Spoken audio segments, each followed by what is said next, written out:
اور قرآن پاک لا کر کے جنید بغدادی کے سامنے رکھا اور کہا اے جنید کیا یہ میرے نبی کی تصویر نہیں ہے؟ آنکھیں دیکھنا ہو تو پڑھو ما زاغ البصر وما طغى، چہرہ دیکھنا ہو تو پڑھو والضحى واللیل اذا سجى۔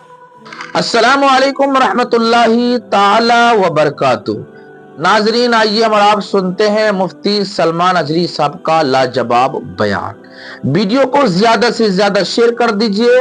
اگر آپ مصطفیٰ چینل پر نئے ہو تو چینل کو ضرور سبسکرائب کر لیجئے۔ آئیے ہم آپ سنتے ہیں مفتی سلمان اجری صاحب کا لاجواب بیان۔ ویڈیو کو بغیر اسکپ کے ساتھ سنیں۔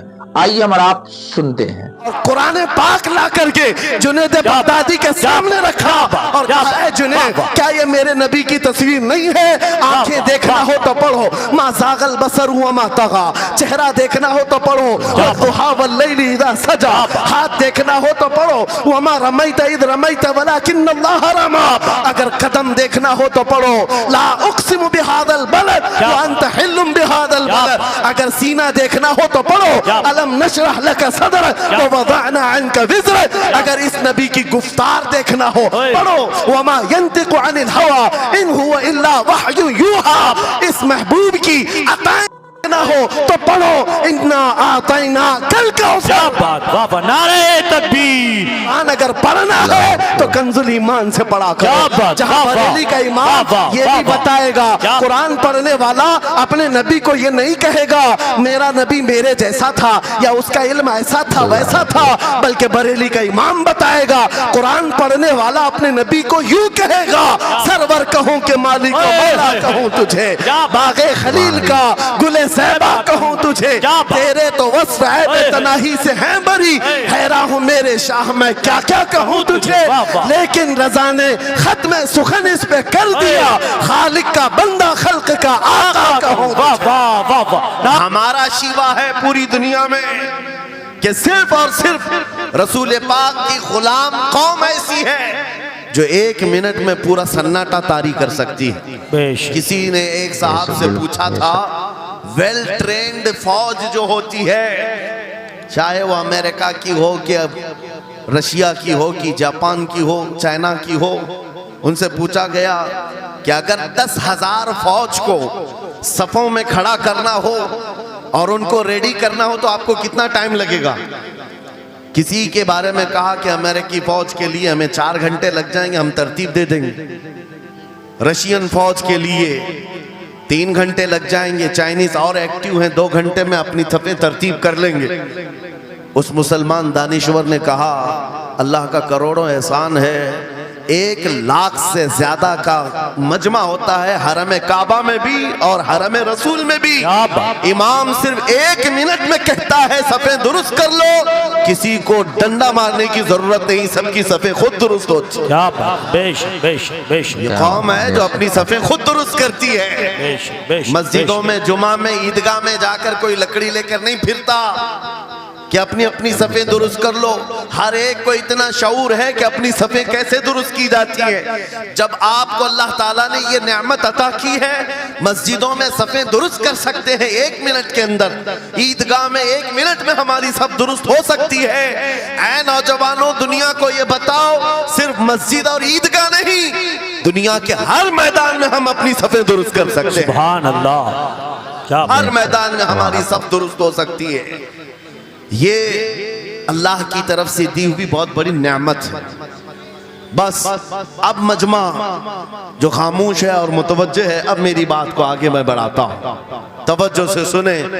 قرآنی علوم کے متعلق آپ کے سامنے چند باتیں رکھوں گا، اس لیے کہ مجھے کہا گیا بڑا پڑھا لکھا مجمع ہے اور مسلمان کے لیے پڑھا لکھا ہونا بہت لازم ہے، اس لیے کہ جہالت اسلام کا اپوزٹ ہے، جہالت اسلام کا اپوزٹ ہے۔ آپ کو ایک بات میں بتاؤں، جب بھی کہا جاتا ہے دور اسلام یعنی حضور صلی اللہ علیہ وسلم کی آمد کے بعد کے حالات کو دور اسلام کہتے ہیں، اس سے پہلے والے زمانے کو دور جہالت کہتے ہیں، جبکہ اسلام کا اپوزٹ تو کفر ہونا چاہیے، کفر ہونا چاہیے۔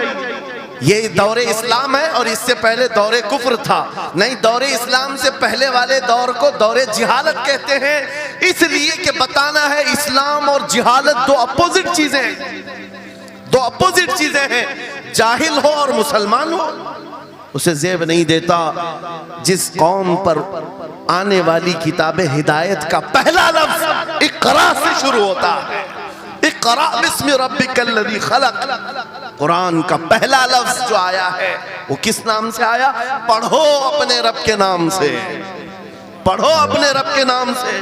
اور علم نہیں ہے تو کچھ نہیں ہے تمہارے پاس۔ امام غزالی تو فرماتے الناس کلہم موتا الا العلماء، یہ سارے انسان مردہ ہیں، زندہ اگر کوئی ہے تو علم والا ہے، علم والا زندہ ہے۔ اور جہالت کی تاریکیوں میں بھٹکنے والے کی مثال ایسی ہی ہے جیسے اندھیری کوٹھری میں بیٹھا ہوا ہے، کہیں روشنی کا آنے کا انتظام نہیں، اس کے سامنے حلوہ رکھو کہ گوبر رکھو، دونوں برابر ہے۔ جاہل آدمی کے لیے ایسا ہی ہے، کبھی اس کا ہاتھ اس میں پڑے گا، کبھی اس کا ہاتھ اس میں پڑے گا۔ جب نظر نہیں آ رہا ہے تو حلوہ کو گوبر سمجھ کر کھا لے گا، اور کبھی گوبر کو حلوہ سمجھ کے کھا لے گا، غلاظت اس کے لیے برابر ہو جائے گی۔